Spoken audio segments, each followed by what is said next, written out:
back in 1991. By the way, you probably noticed I'm on my new phone, my AT&T Motorola Moto G Play phone. Now, I've used my last video, I used a front camera. This time I'm using the rear camera. It's more designed for videos. But anyway, I was at the university and I started seeing people with pagers. And one day I asked this girl, I said, I seen her looking at her pager. They was no larger than a half a bar of soap. Real tiny, real nice belt clip. It had a LCD screen, a short screen, about like that. Just enough where you could see the number and a text message, short text message. I said, where do you get? I said, you use that for college? She said, no, it's just for personal. I said, and she showed me how it worked. I said, where'd you get that? And she told me where she got it. So I go there to the office and I said, I'd like to give me a pager for personal use. Sure.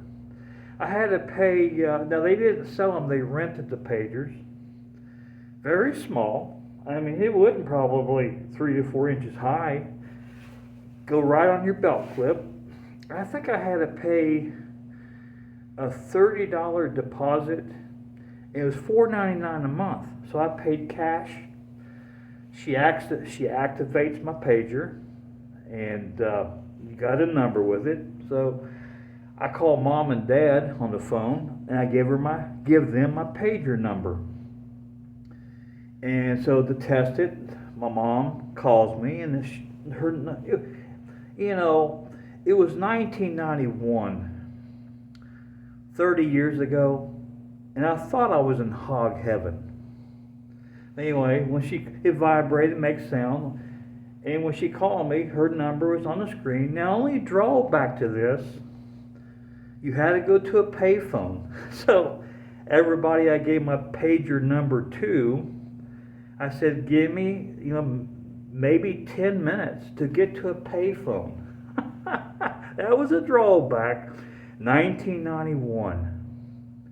And so not far from where I lived, there was a payphone. Yeah, it was inconvenient. It was convenient getting the call, but to place the call, very inconvenient. So if you was out and about, you had to find you a payphone. There was no phones in my days.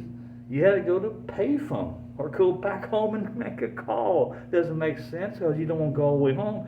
You had to find a payphone. So I go find me a payphone, call them back.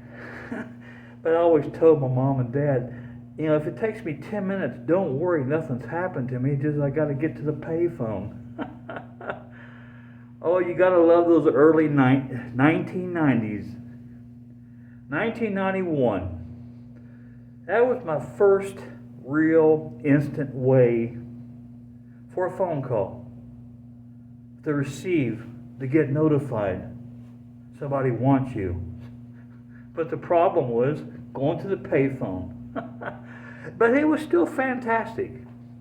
Now, 30 years later, it's too primitive. But back then, 1991, it was awesome. It really was awesome.